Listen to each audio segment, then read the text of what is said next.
All right, so Matt, why was the succubus arrested at the Kia dealership?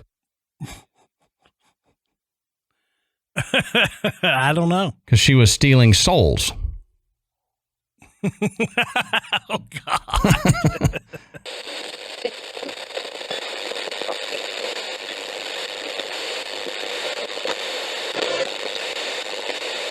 Good.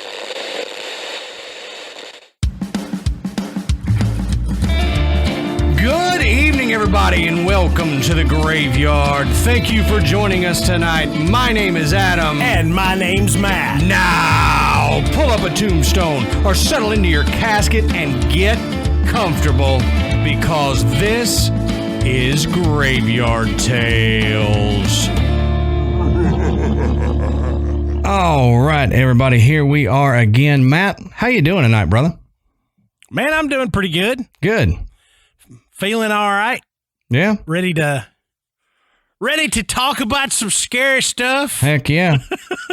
And it's, not really shown outwardly because of how we record, but it's been, 2 weeks now since you and I sat down? So it's nice to be back in the graveyard here.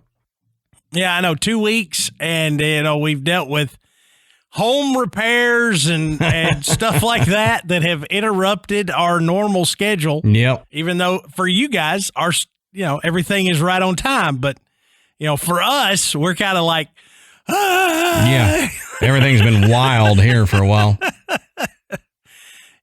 Crap still happens. Oh, yeah. Hence why we're ahead on recording, just in case.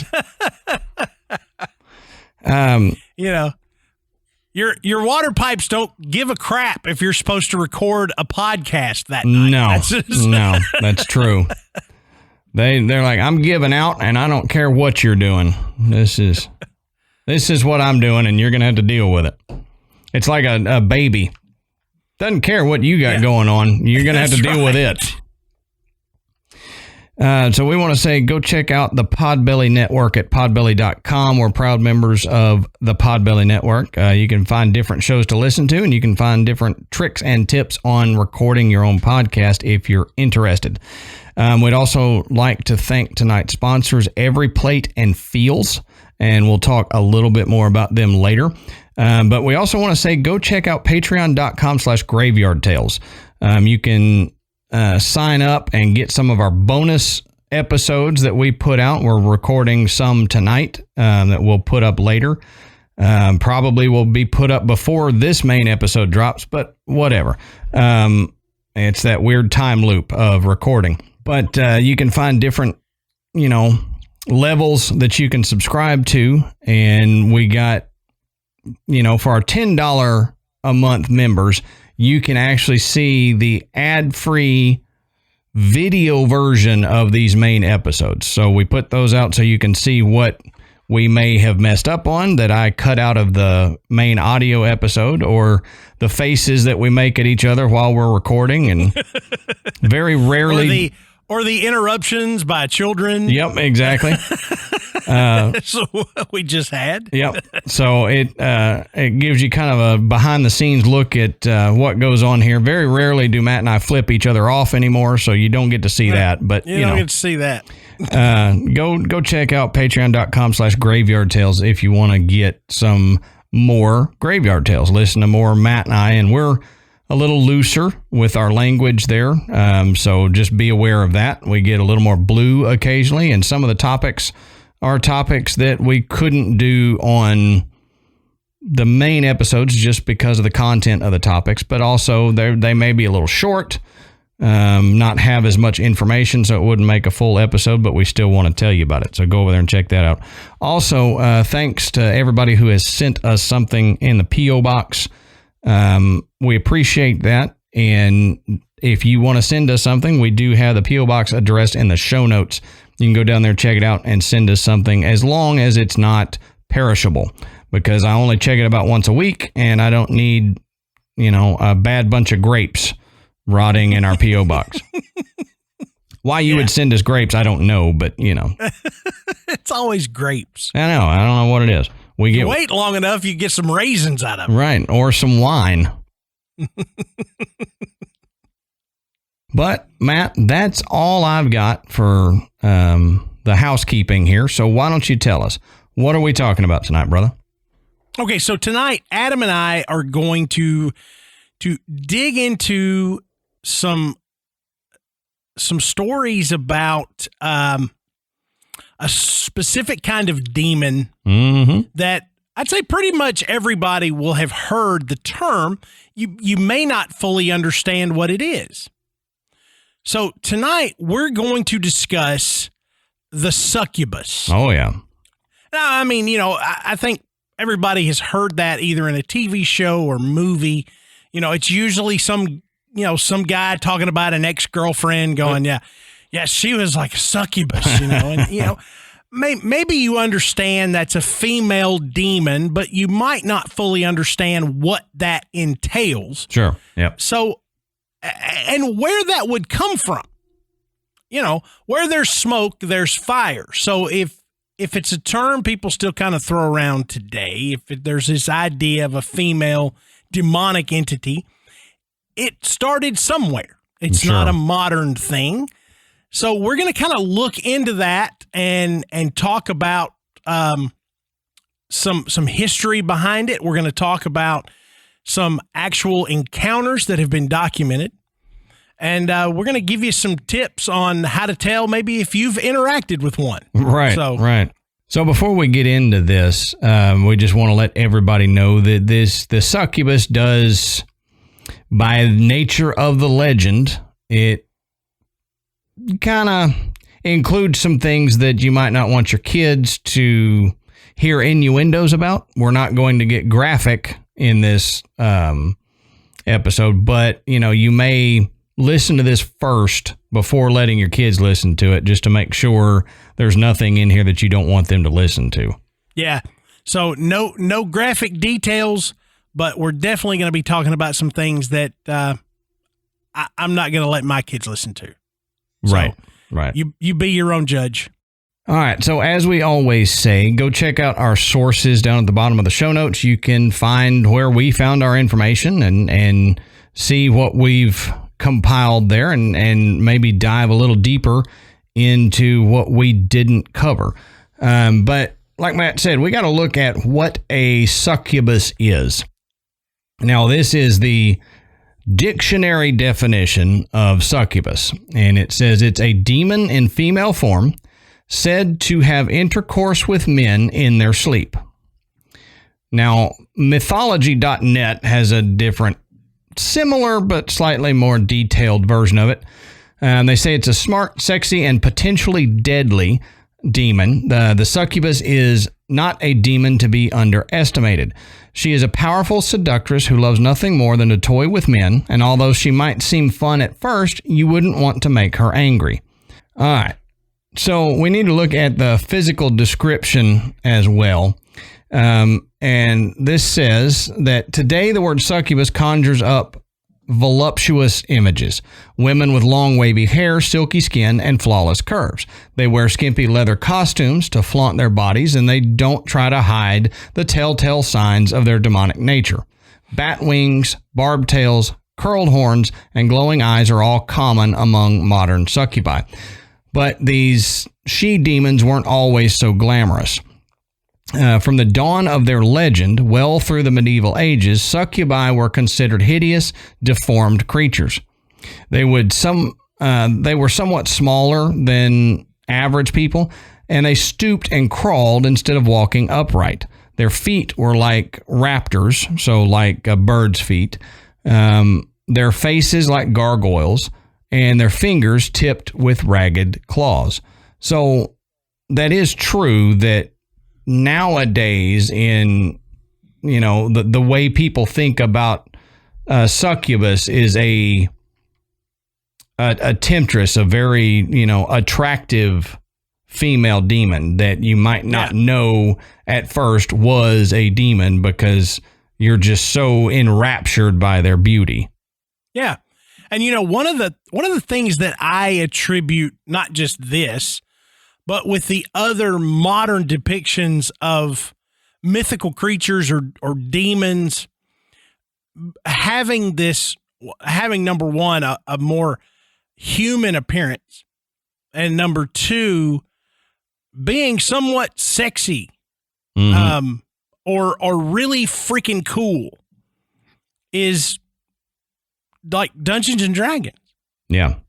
I mean, go open up, and I haven't looked at a Dungeons and Dragons book in a long time, and of course, I don't know how many of the books, they use now. I mean, so much of this can be done online, and but back when I was, a kid, I had friends that were into Dungeons and Dragons. I never really was, but I enjoyed looking at the artwork in the books. Right. So you'd buy Dungeon Master's Guide and something, and it would have illustrations of what these creatures would look like. And the artist depictions were really cool because they were trying to sell this game. Mm-hmm. So it wouldn't do you a whole lot of good to go, here's this hideous looking female sex demon, that looks like a toad with claws. No, they're going to be badass. I mean, let's call it what it is. I mean, they're going to be cool. They're going to be hot. They're going to be sexy. They're going to have some really cool weapon, whatever. I mean, that's how it is. Look at a picture of a Valkyrie. Yeah. I mean, they're not just beautiful. They're beautiful, and they're going to kick some butt. Right. I mean, so I think the modern depiction of these type of entities has changed because of those type of renditions from, whether it be from graphic novels to Dungeons and Dragons books or posters that kids throw up in their rooms. That has changed what our modern concept of what these creatures look like, as opposed to maybe what they were thought to have looked like 200 years ago. Yep, sure. Yeah, the modern age has changed it, and the activity of the succubus is still basically the same with a few little tweaks. But that leads us into the personality. And this article I found said, again, there is a distinct difference between today's succubi and the succubi of ancient legend. The she-demons of today have intense charisma and seductive powers to match their good looks. They are clever creatures who tantalize men with their words as much as their bodies. They can be domineering and vengeful if they feel slighted, but they ultimately take pride in their ability to please and manipulate men. Now, the ancestors of today's succubi, on the other hand, had personalities as nasty as their looks. They were sneaky, controlling, and malicious. And despite being sex-crazed, they had no interest in pleasing men. Instead, they used sex for their own purposes, to please themselves, to corrupt the pious, to gain life force, or even to have children. So we've got to look at some things that are similar to the succubus and ones that kind of move into the succubus mythos and all that stuff. So the first one that we want to look at is Lilith. And now we have touched on Lilith before in other episodes, and I'm sure a lot of our listeners know the story of Lilith. But this is kind of just a rundown of what kind of Lilith is in relation to the succubus. And this says, perhaps the most famous seductress of all time, Lilith, is known as the mother of all succubi. She appears in Sumerian, Egyptian, Greek, Roman, Judaic, and Christian mythology. Lilith first appeared in Sumerian culture as a goddess of fertility and witchcraft. Later, the Assyrians and Babylonians associated her with dark demons. The Greeks gave Lilith an extensive backstory. She was a beautiful woman who Hera transformed into a monster after her beauty attracted Zeus's roving eye. In her new monstrous form, Lilith roamed the world, seducing men and eating babies. Baby eating. Meh. No. Yeah. Judeo-Christian mythology also put their own spin on Lilith Legend. That was hard for me to say. Lilith's Legend. They described her as Adam's first wife, created at the same time as him. Unlike Eve, Lilith was no meek partner. She refused to honor Adam as her leader. Instead, she went off exploring on her own and discovered the Red Sea, where hordes of demons lived. The rebellious woman found that she liked the demons more than Adam, so she mated with them and began bearing Lilim at the rate of more than 100 per day. Now, these Lilim went out into the world as demons, some of them as sexy, independent, and as independent as their mother, and these were the succubi. So apparently that's where in Judeo-Christian legend is where the succubi came from Lilith mating with demons. Now, a little bit more of the history here is, says female sex demons have been around since the dawn of folklore, and they can be found in cultures all over the world. India has the Yakshini, Arabia has the Quarinha, Native Americans have the Deer Woman, China has the Mogwai, and Greece has Lamia. And it's impossible to know which of these legends came first. Most likely they all evolved separately around the same time. Yeah. And that Mogwai. Yeah, and I'm going to touch on the Mogwai because I knew that would be a sticking point for you and a lot of people is Mogwai. Well, I know that from a movie, right? So we'll talk a little bit about that and why maybe the movie used that term. But what I wanted to touch on here is it says most likely they all evolved separately around the same time. Now, this is something you and I have talked before about, Matt. When multiple separate cultures, quote unquote, develop a legend at the same time independently of each other, like we talked about with dragons, was there something that all of these cultures saw or experienced that made them come up with this legend?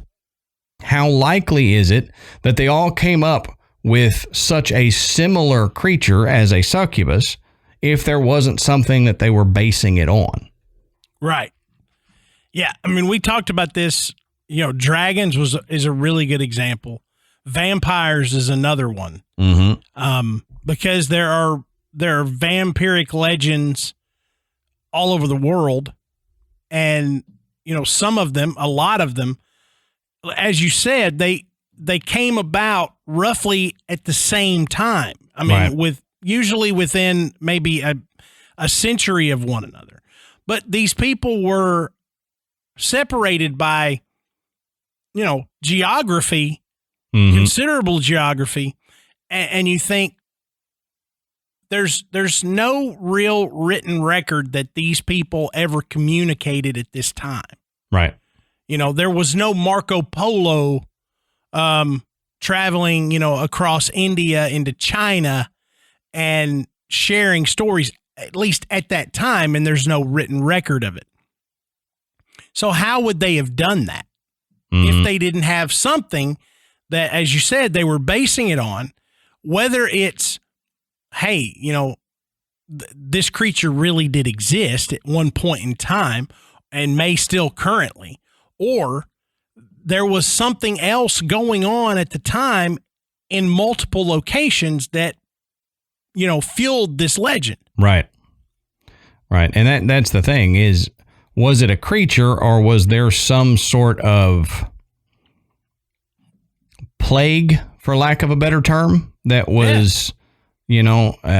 causing men to think they were encountering a she-demon.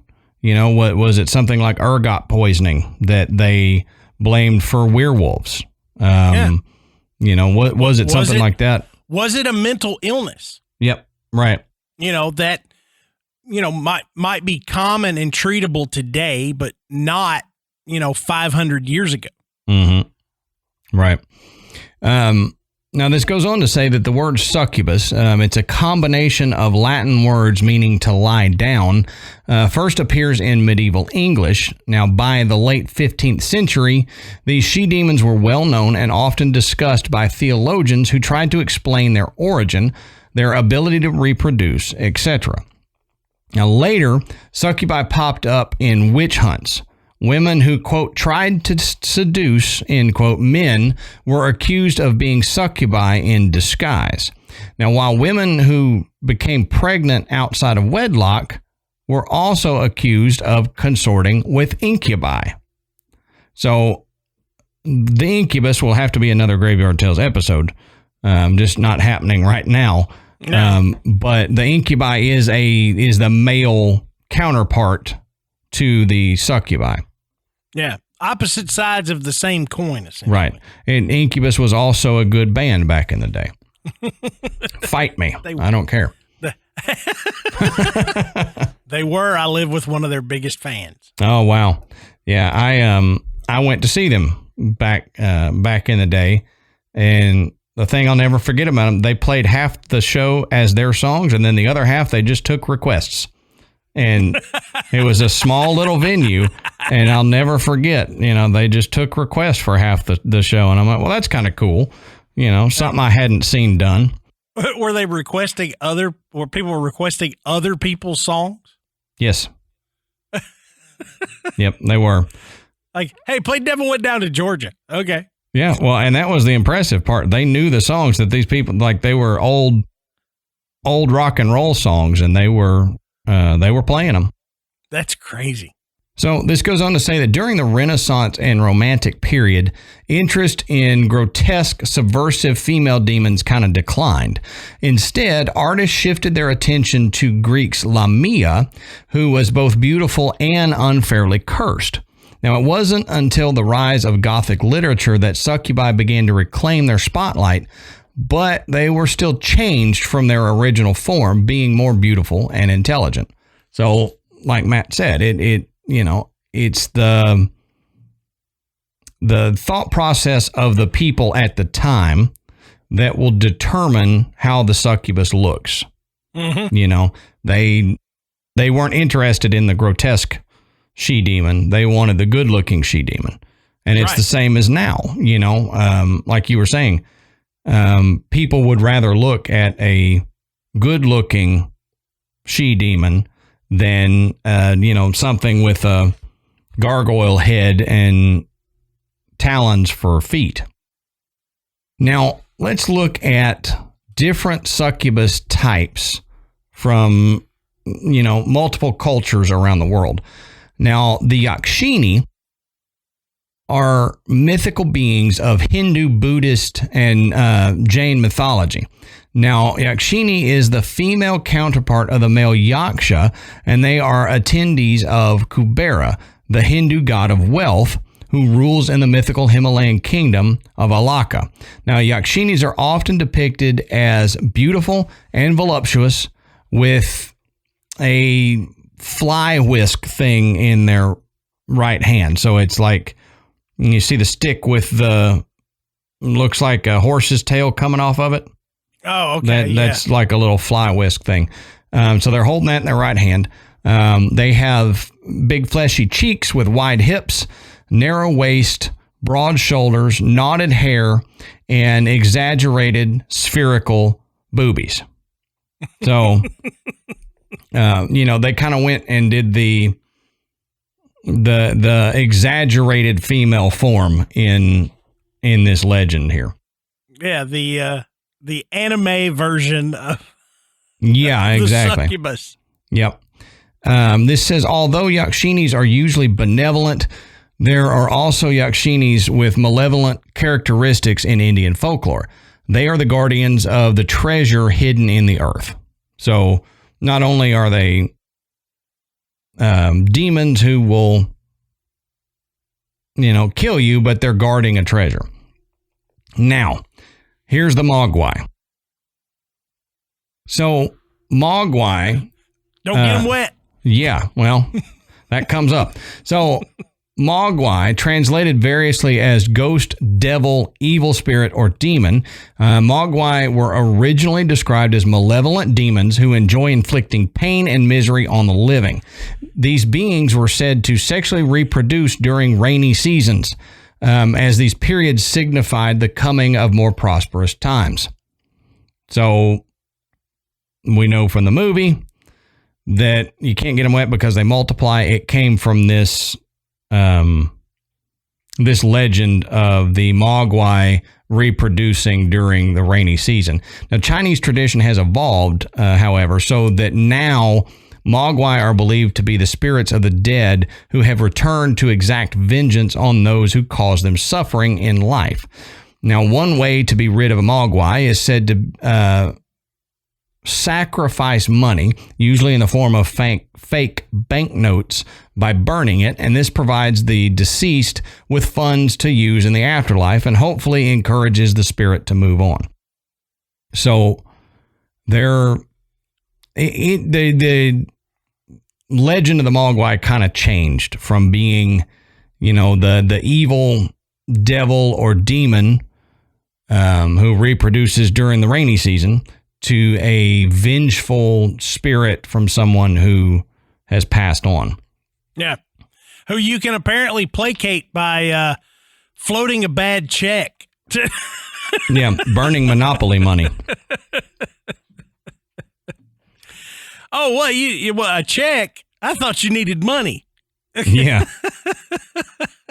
Let me burn this $1,000 check real quick. And you take off. Get you something really nice. Right. I'm post-dating the check, though. I don't have the funds right now. Can you imagine what the Afterlife Dollar General store must look like? Oh, geez. Or the Afterlife Bank, for that matter, where you got to go cash that check. Now, this next one is the deer women. And this is actually a topic that I want to discuss as a Graveyard Tales episode at some point, is the deer people, because I love the encounters of deer people. So we'll probably pull this back up a little later. But the deer women, sometimes known as the Deer Lady, is a shape-shifting woman in Native American mythology in and around Oklahoma, the western United States, and the Pacific Northwest. Now, she allegedly appears at various times as an old woman or a young, beautiful maiden or a deer. Some descriptions assign her a human female upper body and the lower body of a white-tailed deer. Now, the deer woman is said to sometimes be seen as a beautiful woman just off the trail or behind a bush, calling to men to come over. Deer women they're often said to have all the features of a normal young woman except her feet, which are shaped like deer hooves, and her brown deer's eyes. So large, like brown doe eyes. Men who are lured into her presence often notice too late that she's not a natural woman and are then stomped to death. Other stories and traditions. Oh, dear. Right? Ba-dum-bum. Now, other stories and traditions describe the sighting of deer woman to be a sign of personal transformation or a warning. Deer woman is also said to be found fond of dancing and will sometimes join a communal dance unnoticed, leaving only when the drum beat ceases. According to Ojibwe tradition, she can be banished through the use of tobacco and chant.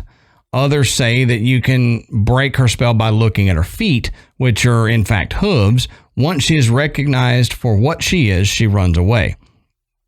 So that's a very close resemblance to the other legends of succubi, where she lures men in stuff, but she has her own, personality, her own traits, where she will show up at dances and stuff like that and possibly lure men away. Yeah. So, ladies, when you're with a new guy, and it's still all that, we're still getting to know one another. And he you're hanging out, you're watching television, and he offers to give you a foot massage. Okay? That's what he's doing. Yeah. He's making sure that you're not some kind of weird sex demon. Right. It reminds me of the movie Boomerang. Do you remember that with Eddie Murphy? No, I don't. And he's kind of this he's kind of this player type guy, and he's laying in bed with a lady and he's looking down and she's asleep, and he pulls the sheets up toward him to expose her feet, and her toenails look like corn chips. Yeah. And he's like, oh, and then, later he meets another one and he does the same thing, and her feet are all like real cute, petite and everything. And then he just kind of smiles to himself and he goes back to sleep. It's like, you got to check these feet, if they look like hooves or if they look like, eagle's talons, then maybe, just maybe. Yeah. You've got a succubus on your hand. So Matt, I would like to say that's probably what men are doing, but I don't think they're that smart. I don't think we're smart enough to do that. Look, ladies, honestly, if you dress a little nice and you smell good, guys are hooked a lot of times. It's like, hey, all right. It's like, her feet look like hooves, man. I was like, yeah, but I mean, look at her. Yeah, she pretty. I don't know. I put a pair of Nikes on her. You can't tell.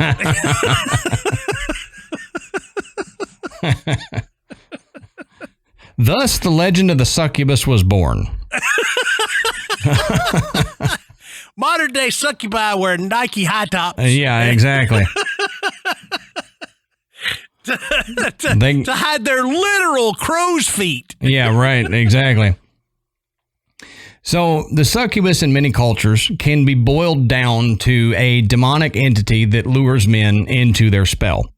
It's either to kill them or to cause them pain and suffering, or simply to bear more demon children. So many cultures have some form of the succubus. In one way or another, it boils down to about the same thing. Slight differences depending on the culture, but it's all a seductive demon, which, again, we'll get into the male counterpart of it at some point, that basically they are, same thing, just a dude. Yeah, with a little bit of a different approach. Incubi tend to be a little bit more violent. Mm-hmm. Of course, they're male, but they both, incubi and succubi, have this this reproductive quality with humans. Right. And right. There's when you look into this, that comes up very often in the legends, is that ultimately they look to reproduce. Yep. And these children that are born of these unions can eventually become incubi and succubi. Mm-hmm. So you're essentially looking at a human having a demon child. Right. But one thing that is interesting about succubi and how it's been used in pop culture. The show Lost Girl. I don't know if you were ever familiar with it. No. It was a series that ran a few years ago. The lead character was a succubus. However, she was fae. She was not a demon. And the entire show revolves around the fae. Right. Dark and light fae. And if you're familiar with the show, if you ever go back and check it out, it's actually a really good show. It's fun. It's campy. It's tongue in cheek. Sure. There's a lot of action and fighting. They pull from a lot of different sources as far as mythical creatures and beings. I like that. Yeah. Greek gods are actually in this somehow too. Zeus and Hera and Hades are all a part of this storyline, along with all the different type of fae that we discuss in our episode. Make appearances. Skunk apes even. Oh, wow. Are a recurrent thing. But yes, it portrays succubi as fae. That's interesting. So I wanted to look into, is that a possibility? And it seems to be, it was strictly for that show. Yeah. I found no other historical data that ever attributed succubi with the fae. Right.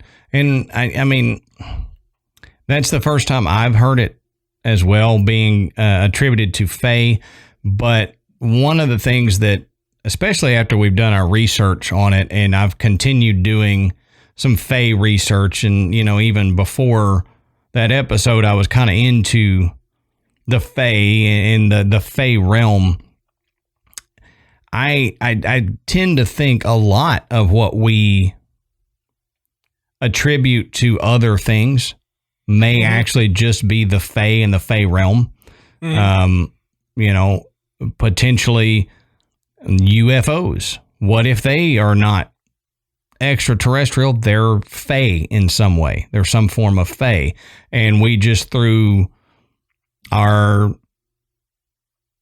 modernizing of culture, we have lost that knowledge of the fae realm that our ancestors had. So we don't think, oh, this is the fae. This is, whatever entity from the fae realm. We just attribute it to something else.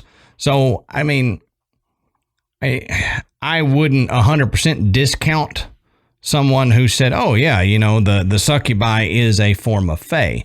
But like you said, there's not really evidence of that in any research or any encounters. But, I there might be a fae that is similar to the succubus. Right.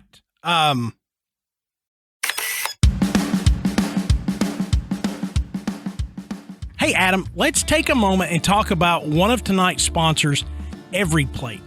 Now, as we've mentioned on the show before, Every Plate is now owned by HelloFresh, who is another sponsor of the show. And with Every Plate, you can experience full plates, fuller wallets with America's best value meal kit.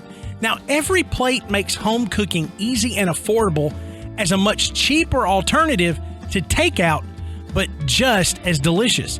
Now, think of it this way. One meal from Every Plate is the same price as just one cup of coffee. That's amazing. Yeah, it's incredible. You can get dinner on the table every day with what used to be a challenge, but now with Every Plate, they can plan, shop, and deliver everything you need to cook a delicious meal at a great price. That's right. And recipes come together in about 30 minutes, which is definitely faster than taking a trip to the grocery store and starting a meal from scratch.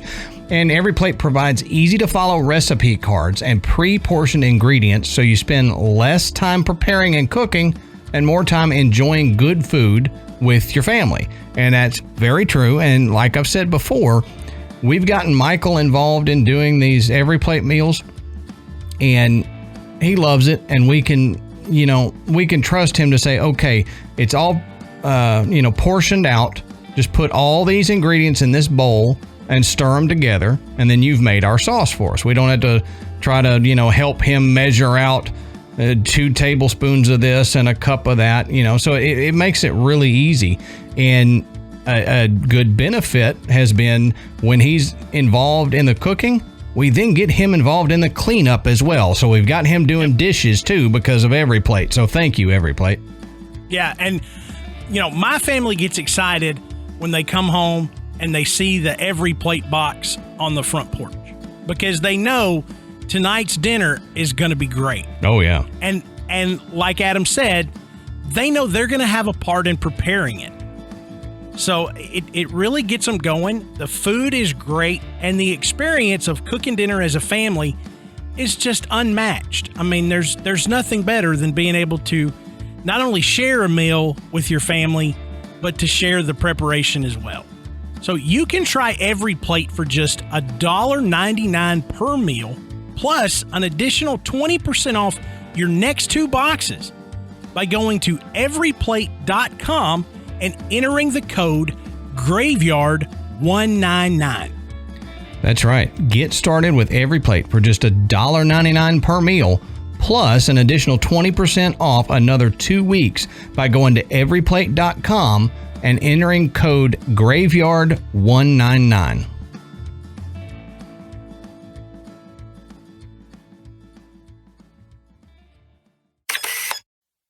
And I don't recall coming across anything like that, but it doesn't mean there's not, because there were so many different types of fae, and we touched on probably 20. Yeah. But there were even more. I mean, and then there were variations of well-known fae. Right. So the likelihood that there is one that is very similar, especially when you're talking about dark fae, it's probably pretty good. Yeah. And that may be what they were taking it from. Who knows? But I mean, we're talking about Hollywood. They take a lot of artistic license. It made for an entertaining show. They definitely didn't produce this saying, this is historically accurate. Right. But you may wonder, okay, so here comes Matt with, some encounters, some stories about succubi, and, it's not going to be like a haunted place where, I'm going to tell you that Joe, spent the night over here and was, seduced by a succubus. It just doesn't seem to work that way. But there are documented cases of suspected interactions with succubi that date back, centuries. And one in particular, and this has been widely considered to be a true story, but it dates back to the 16th century, and it was recorded by author Nicholas Remy. So apparently in this story, a shepherd was brought into court, tried, and convicted of witchcraft. Now, when the shepherd was asked how he came to associate with witches, the man claimed that sometime before he had been seduced by a succubus, and she had most thoroughly corrupted him. Now, the shepherd went on to say that sometime after his first encounter with the succubus, he fell in love with, the story describes it as a milkmaid. So just, a young farm girl. And he fell so in love with her, but she wanted absolutely nothing to do with him. Right. So her rejection sent him into this huge depression. Now, one day, he said he thought he saw this young girl that he loved so much hiding behind a bush. So he said he was right there by her side, but she became frightened and pushed him away. But then, all of a sudden, she became extremely receptive to his advances. So he was encouraged by this, and so he continued. And this milkmaid made him promise to, quote, acknowledge her as his mistress and behave to her as though she were God himself. Okay? Hmm. And this is a really good story on what and how the succubus, are and what they do. They gain control. That's ultimately what their desire is to gain control over their victims. And once they have that control, then they can pretty much, have a person do whatever it is they want them to do until they're done with them and essentially drain their life force. Right. And so, the whole draining of the life force, it's one of those, when you see it depicted in the movies, you see this, this young, strong, virile man just wither away instantly, as the succubus attacks. If you go by the historical record, that is not the case. Right, right. It is a very time-consuming process. They are seduced, they are lured, they are brought under the influence of the succubus, and then gradually over time, their soul is drained from them, almost as if, it's a slow feeding. Mm-hmm. And that was a trait of the succubi, is they feed on that soul, that life force. That's what keeps them young. It keeps them strong. And without it, they would eventually die. So, once they're finished with one victim, they immediately have to find another. In some cases, they would have multiple in different stages. One is becoming much, much weaker, and they've got a new one that they're already working to bring under their control. Mm-hmm. And so that's what this story essentially says. This guy was under the control of a succubus, and he was so corrupted that, he actually took up with a coven of witches and was subsequently convicted of witchcraft. Now, if we move forward a few hundred years, the 19th century French author J.K. Huysmans alleged that he became the target of a succubus while he was spending the night in a monastery. Now, Huysmans said that he was actually on a pilgrimage, and he spent years of his life engaged in an exploration of the paranormal. And you can look, Huysmans' writing it is about a lot of the legends that Adam and I discuss on this show, and how he would venture across, the countryside, collecting these stories and legends of these creatures that villagers and farmers and townspeople would have, much like vampires and werewolves and dragons and things like that. He collected a lot of these stories, and he wanted to find evidence of their existence. Now, this particular pilgrimage he was on at the time was intended to help him return to the Christian faith of his childhood. Again, we have all heard that tale. If you hunt a monster, you become a monster yourself. Mm-hmm. And so he was on a process of self-purity. So even though his intentions were earnest, he perhaps subconsciously was attracting the wrong kind of spiritual attention. Now, according to the story, while he slept in the cell inside the monastery, he awoke suddenly and caught a glimpse of a succubus as she was vanishing. And he was so convinced that it wasn't a dream, that he would not ever return to that monastery, because he believed that the bed that he slept in had the evidence that this creature had actually been there. From what I was able to discern from this particular article, it was, some evidence of some sexual activity that had occurred in the bed, and that was his, that was his reasoning for believing that it was indeed a succubus that he saw and not a dream or a figment of his imagination, or he was just kind of, uptight about things, or he had heard so many stories that he had just fabricated this. Right. So as I said, these encounters, they're recorded, in history.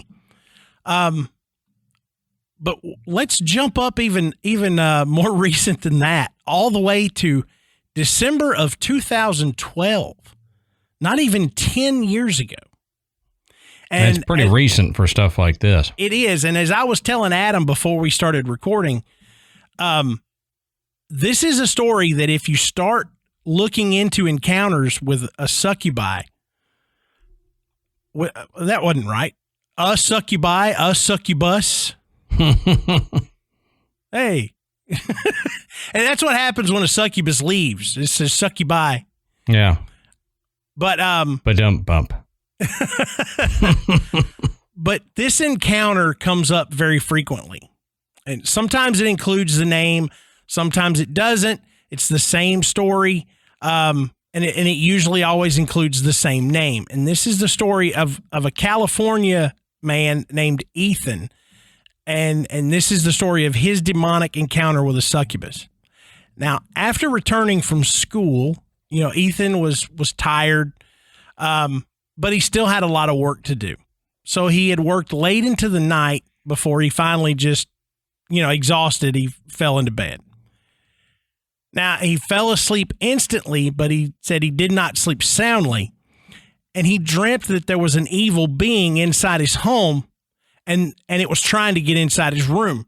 Now, it finally broke in, and as soon as it did, Ethan jolted awake, and he had a ringing sound in his ears.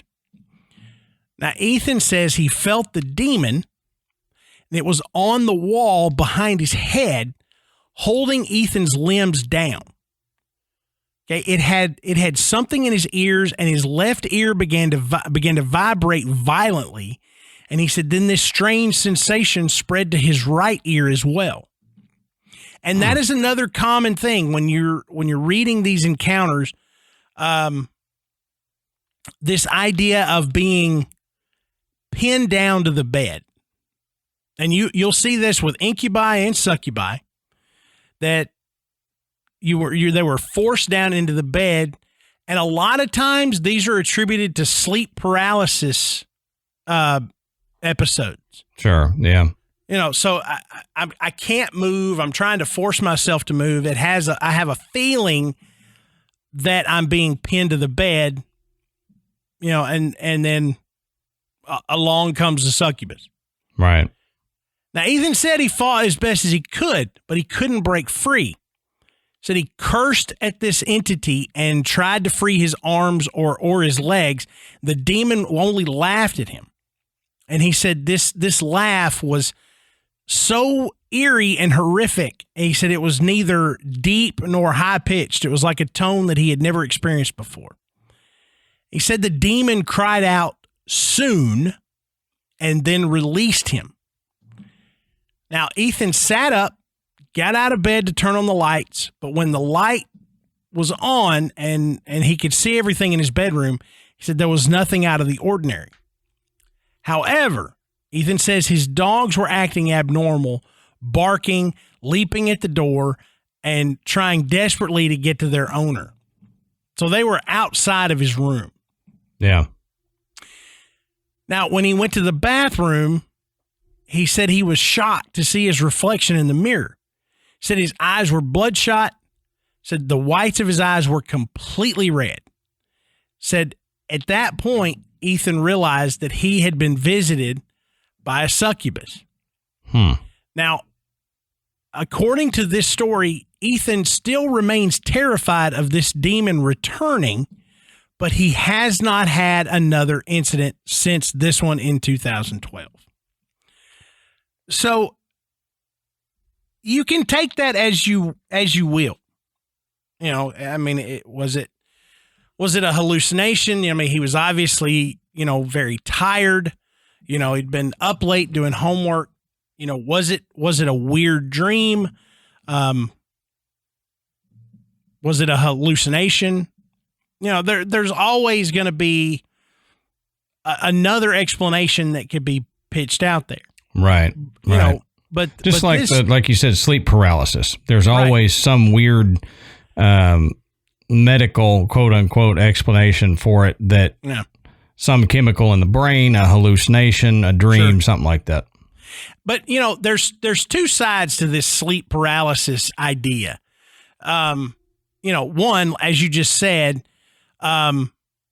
if you're experiencing sleep paralysis, you could potentially hallucinate, and any encounter with any being, you know, succubus, spirit, shadow people, whatever, is going to be a hallucination that is brought on by this strange episode of sleep paralysis and whatever is causing that. Mm-hmm. The other idea is that sleep paralysis is a tool that is used by these entities. You know, not only succubi, but their presence causing you to become paralyzed so that you can't fight back, you know, allows them to, you know, manipulate you, do whatever it is that they are looking to do to you, and then you're able to break free. Right. Your body and your spirit, you know, hold the marks. Sure. You know, that this was the encounter that you had. Yeah, Adam, spirit and they say for like UFO encounters as well. Yeah. Like UFOs would do that too. And so, I mean, we talked about that when we talked about Stardust Ranch. Yes. Yep. You know, that you know, whenever these particular aliens would appear, you know, his wife would experience, you know, the sleep paralysis, couldn't do anything. Mm-hmm. So, you know, we've seen it in a lot of other things. It does kind of make sense and fit, you know, when we're talking about succubi. But, you know, Adam, you having experienced episodes of sleep paralysis and having witnessed things happening while you're, you know, in that situation, you know, you I think you can speak to the fact that, you know, you're awake and alert when this happens. This is not a situation where you can come to and realize, I really must have been dreaming, but that dream seems so real. It's that you become aware of the fact that you are not asleep. Right. And you know, that's it. That's always one of the things with sleep paralysis that makes it so intriguing, is the fact that most of the records that you read about, the person will describe the fact that I knew I was awake. You know, this was not a dream, that I was able to be conscious enough to know that I was awake. Yep. That was my experience with it. You know, when you're having a bad dream and you wake up, because, you know, the feeling changes. You can just the feeling of being in a dream state versus, even though it's a very realistic dream, maybe, you know that you're dreaming, but during the sleep paralysis thing, you actually wake up and that's when you notice you can't move. Mm-hmm. It's not like, oh, I'm still asleep, I can't move. It's, I wake up and that's how you know, oh crap, I'm paralyzed. I can't move. And then again, sometimes there's visuals with it. Things are happening beside you or to you. Fortunately, I never had anything happen to me during a sleep paralysis event, but there was stuff going on in my room that I saw that as soon as it disappeared, hey, guess what? I could move again. And it wasn't like, oh, hey, now I'm waking up. Yeah. You know, it was definitely different. Yeah. And, you know, not to tear off on a tangent that we don't necessarily like, but I feel like I have to bring this up. If we're considering succubi to be demonic entities, it was interesting in my research that I found a lot of religious folks that were dismissing these stories as being, exactly that, dreams and hallucinations and whatnot. That they didn't exist. They were either completely fabricated or they were just, made up by the mind. But yet in the same vein, these are the same type of, religious folks that are talking about the actual presence of demons and that, Satan is active in the world and can influence your decisions and your life. So I'm like, well, if I don't understand how you believe in some demons, but you don't believe in others. Right. Yeah. So I just the way I think, if you're going to open your mind enough to believe in one aspect of this, you kind of have to be open to the idea of the rest of it. Sure. So yeah. if you're gonna believe that demons can influence life on Earth in the present day, then why not consider the fact that a succubus or an incubus is a real thing? Mm-hmm. Okay, I'm not saying that they are. I'm just saying that I don't like when people dismiss parts of things. Right. Right. Like you're either going to be open enough to it to get all of it or none of it. Sure. So yep. So don't tell me that these demons, they're solid. You need to be scared of them. But all these other kind of demons, these sex demons, they're just made up. Yeah, that's just hallucinations. What? How do you know? Right. Yeah, exactly. I mean, the point of the succubus is that it's a demonic figure. Mm-hmm. And that fits right in to, the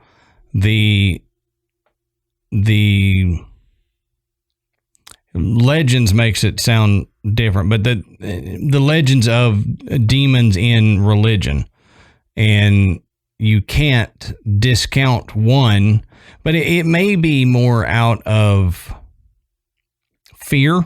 That it's dismissed, because it's like, okay, these demons over here, I can see that they're working on me and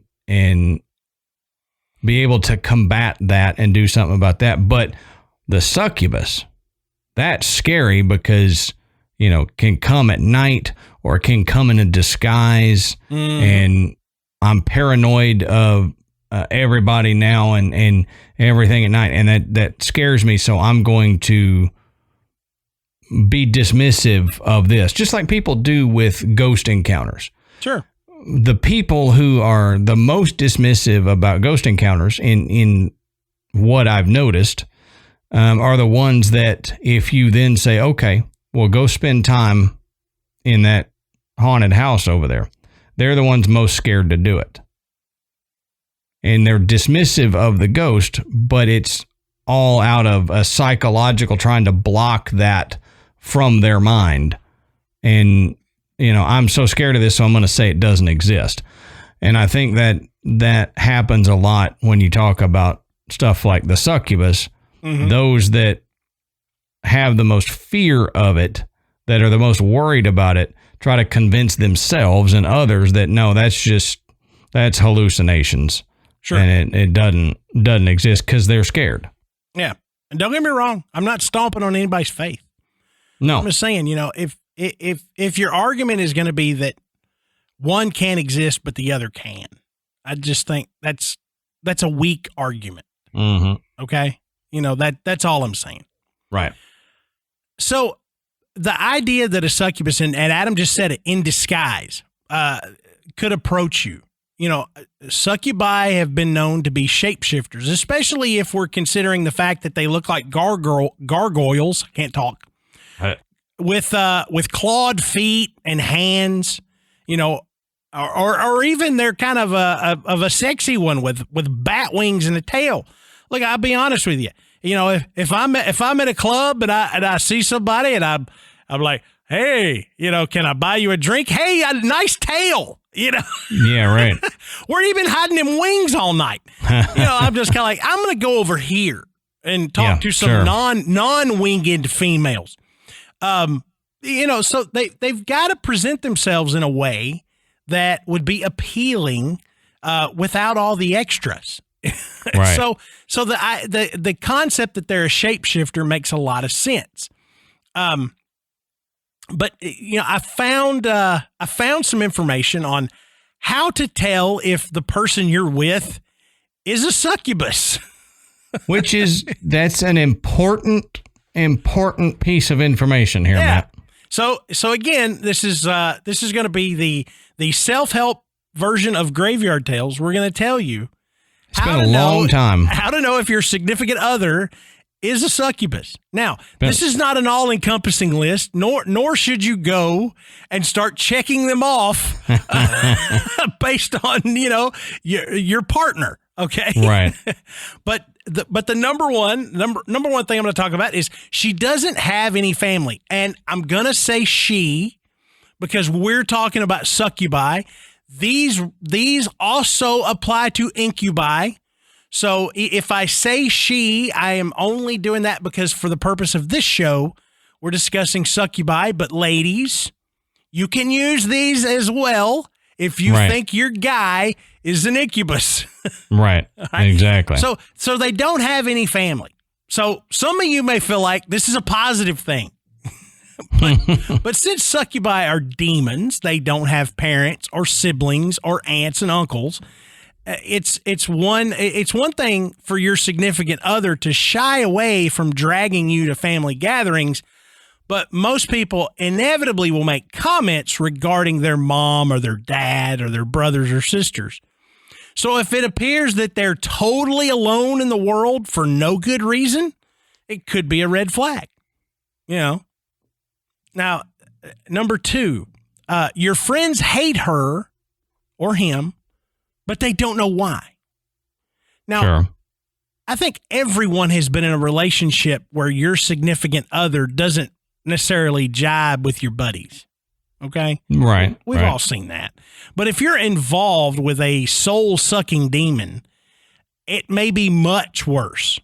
You may feel like that they are the most beautiful, kind, and thoughtful person ever, but you're under their influence. Now, your friends will feel it too, but may not be able to pinpoint a reason. So they may even be scared of her or avoid you if they know that she's going to be around.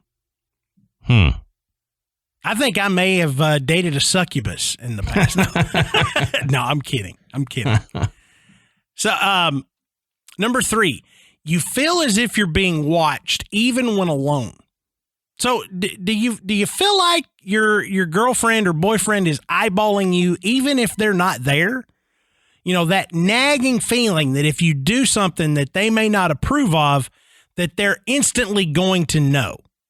Or the feeling that their presence is still there long after they're gone. That's I don't know that I've ever experienced that.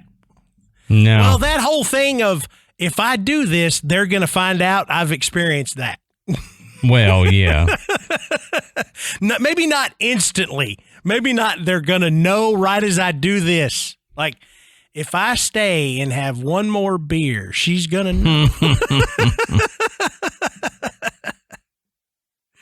know.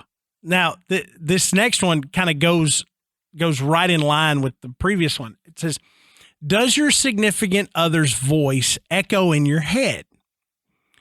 So when you're at work or school or otherwise engaged in an activity, does your significant other's voice routinely echo inside your head?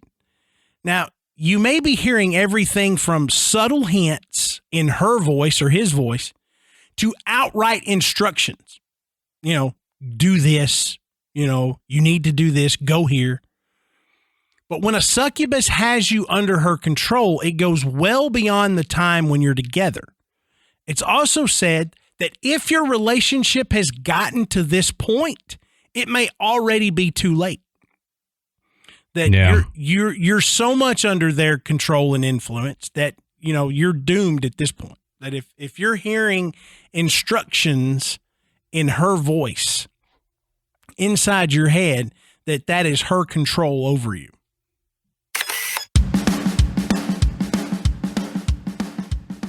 All right, Matt, so let's take a second and talk about a new sponsor to Graveyard Tales, and that's Feals. Now, Feals is a CBD company, and Feals is a better way to feel better. Their premium CBD will help keep your head clear and help you feel your best. CBD has been proven to greatly reduce anxiety, pain, and sleeplessness. Now, here's the deal. I don't need this copy. Let's just put this away. I can tell you all about this, all right?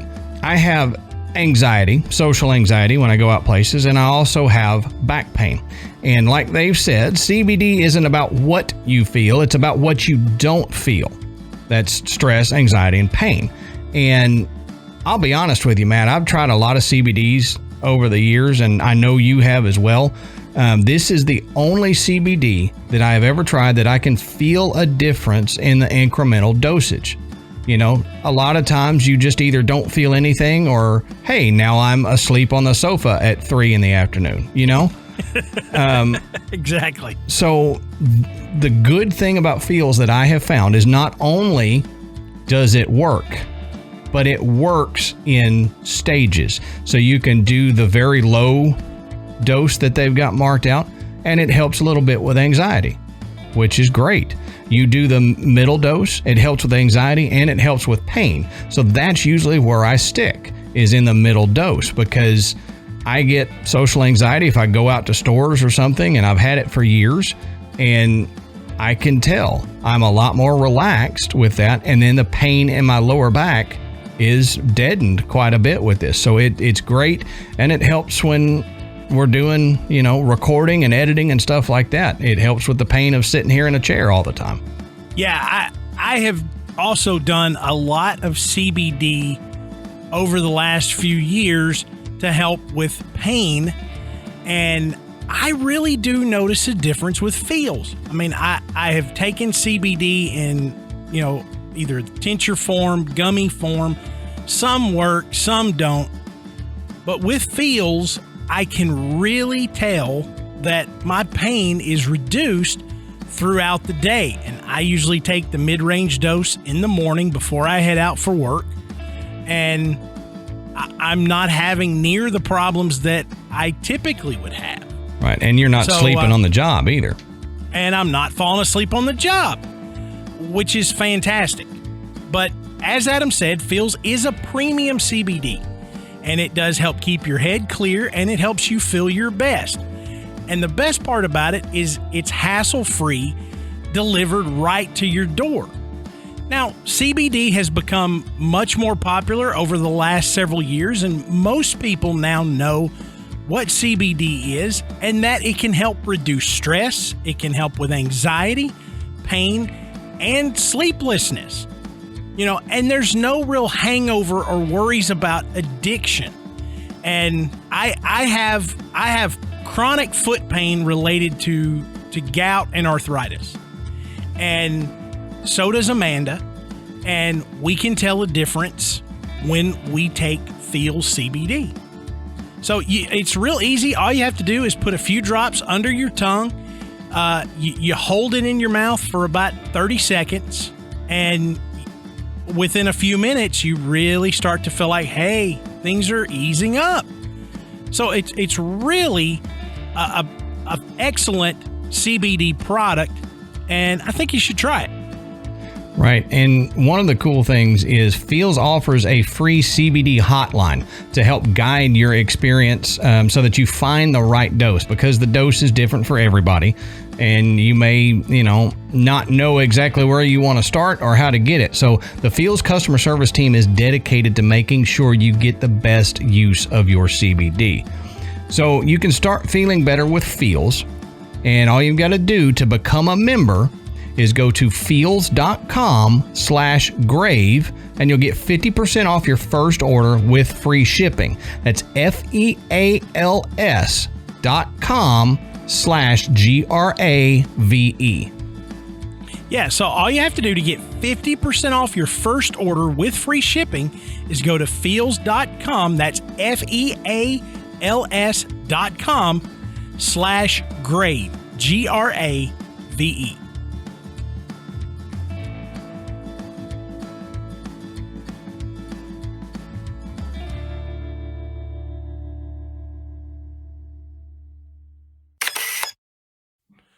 Now, this next one is, have you stopped talking to your friends?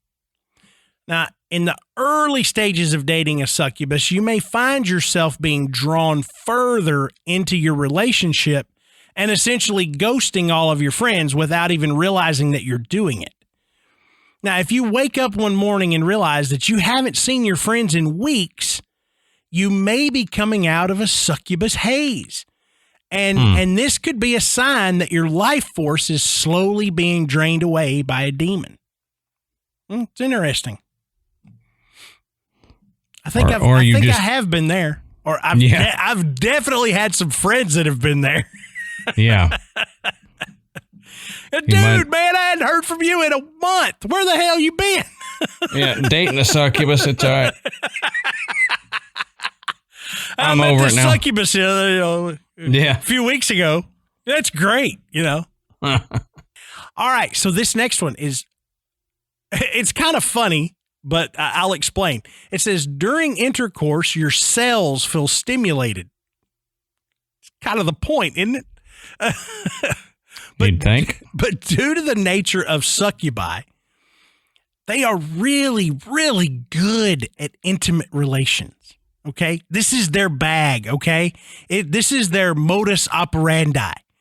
And after thousands of years of swiping souls of men, they've learned a few things, okay? They've got it down pat. Sure. So if you feel like these intimate encounters are so much more intense than anything you've ever experienced before, you might be with a succubus. Which leads us to the next thing. You feel drained after intimate relations. And not just in the way where you feel tired or dehydrated, but in a way where it seems like you're wasting away and that a portion of whatever soul you have left is gone. So it says, take note the next time you have relations with your significant other who may or may not be a succubus, but are they also really, really tired, or do they seem energized by by being intimate with you? Do you feel drained, but yet they seem like they've all of a sudden gained like super energy? So, I mean, as we've talked about, the succubus' ultimate goal is to drain that life force from you. They feed on it. That's how they stay strong. Right. And, if you're noticing, hey, I'm getting weaker every time we do this, and she seems to be like, she's over there, crushing cinder blocks with her forehead, it's like, what's going on here? Yep. You might be with a succubus. You might be with a succubus.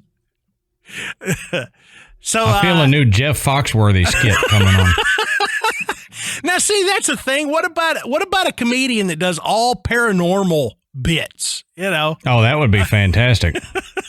I'd actually watch them. Makes a lot of jokes about ghosts and werewolves and succubi and whatever, Right. I'd find most stand-up comedians not funny, so I think that would actually make me watch a stand-up comedian routine. It sounds like a joke, though, doesn't it? Like a werewolf, a vampire, and a succubus walk into a bar. Yep. Okay, this next one is interesting. She can feel your emotions. So succubi are incredibly tuned into the emotions of others, and they kind of have to be in order to fulfill the dreams of their lovers while they're secretly draining their soul. So, and it goes further than just being maybe overly thoughtful or, just seem to be in tune with you. It asks, does your partner always seem to know the right thing to say to make you feel better? Maybe they compliment that one area you've been self-conscious about, or seem to call and cheer you up exactly when you're feeling down. So if you feel like your significant other always knows exactly how you're feeling, even when they're not around you, and maybe even uses it against you, there's a good chance that you have a succubus on your hands. I was going to say that last part, very important to the whole argument, because the very first part of that, I was like, well, maybe they're just a good person, in tune to you, or they're a succubus. But that last part kind of clarifies it, in the sense, rather than trying to run people off from a good partner, somebody that can make you feel better, just because they make you feel better doesn't mean they're a succubus. That's right. Everybody wants to make their partner feel better, and you want to be in tune with their emotions. But if they seem to be using it to their advantage, or using your emotions against you, then that's something to question. That's honestly, the key. That's something to question in regular life. Right. It still doesn't. That wouldn't necessarily mean you got a succubus, but they may just be a jackass, but That's right. Either way, jackass or succubus, leave. I didn't realize this was going to turn into a dating advice show. Yeah, it's Graveyard Tales self-help. Now, this next one, it says, were you repressed before you met your significant other? Now, succubi use their powers to pull men out of their comfort zone so that they can freely give up their soul during these encounters. Mm-hmm. Now, succubi can bring forth your deepest, darkest fantasies, those you may have always felt nervous about sharing with prior partners. Now, before you accuse your significant other of being a succubus, ask yourself, is she really trying to pilfer your soul, or is she just trying to get you to have fun outside of, social norms? Just because somebody wants to get a little adventurous doesn't necessarily make them a succubus. Okay. Right. But if it just seems like everything is escalating, it's like you've got, all this stuff in your head that you would never even speak about, and she's just bringing it out of you, or vice versa, then that would be something to question. Mm-hmm. Now, this last one is, she only visits at night. She only comes out at night. Yeah, right. Who knew that Hall & Oates were singing about a succubus? But it says, have you ever been in a long-term, super intense relationship with someone who only visits you at night after you've gone to bed? Nope, never. I've never experienced this ever. Nope. It says maybe she just kind of shows up as you're drifting off. You get the "you up" text. Yeah, right. Every single time.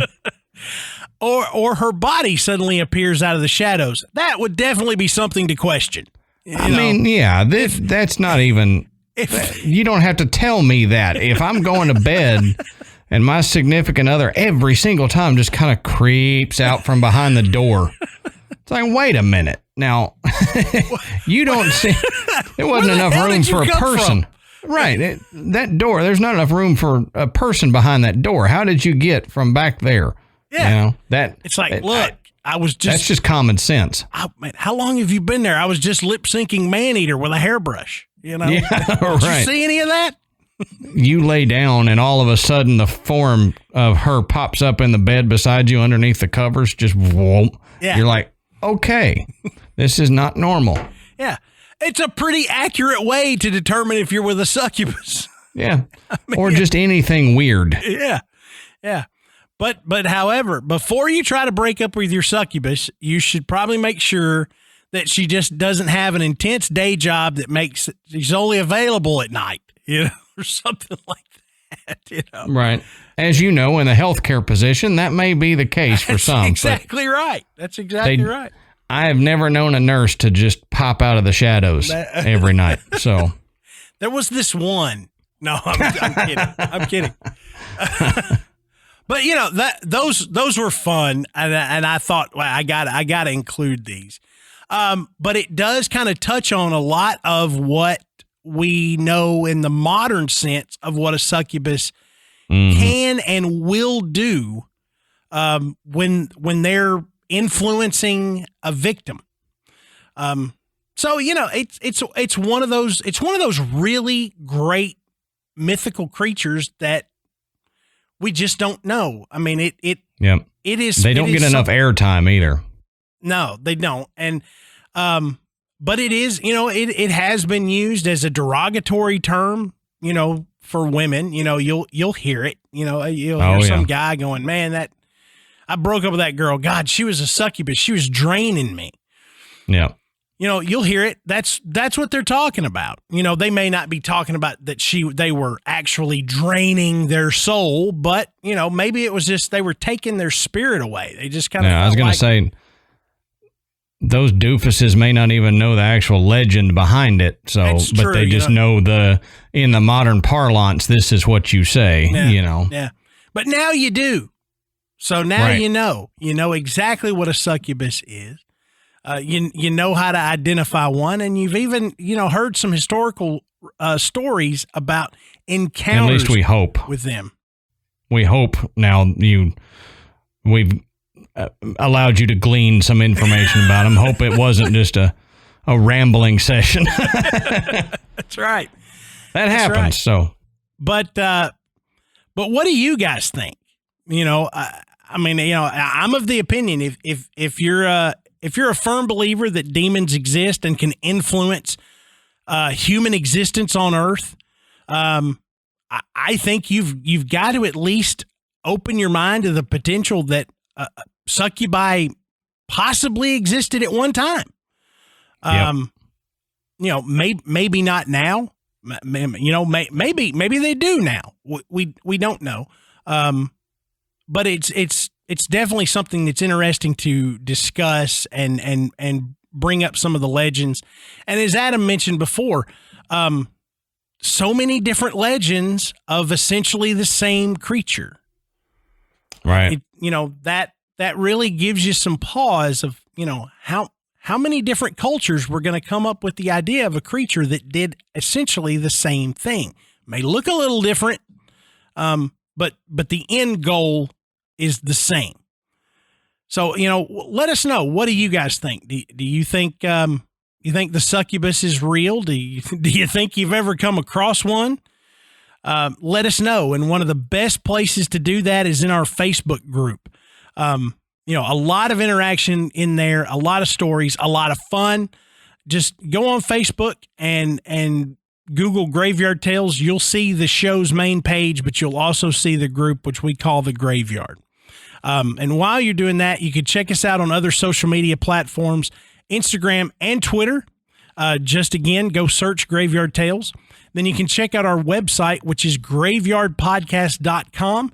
And on our website, you can find links to purchase Graveyard Tales merchandise. And summer is coming, so you need that new stylish T-shirt. You can pick up a new Graveyard Tales T-shirt. You can get that new travel mug that you want to hang out and sit by the pool. But you can also listen to the show. You can learn a little bit more about Adam and myself, and you can become a patron. As Adam mentioned at the top of the show, there's a lot on our a Patreon content that we offer. There's video of us recording the show. There's videos of the Patreon episodes there. And those episodes are a lot different sometimes from the shows we put out here on the main channel. So we have a lot of fun with it, and we appreciate everyone that's donated to the show. It really helps Adam and I keep putting out, newer and better content. So, Adam, I don't see any succubi behind you, and pretty sure I don't have any behind me. No. So, until next time, we'll save you a seat in the graveyard. See you soon.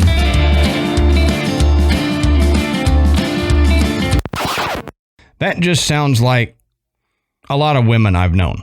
They seem fun, but then don't make them angry or they'll kill you. Easy there, Romeo. There's no toilet paper at all. Right. Always out of paper products. It's always on back order. That and there's never any Mountain Dew. You know? Right. Right. It's not called Mountain Dew at the dollar store. It's like Hill Drops or something.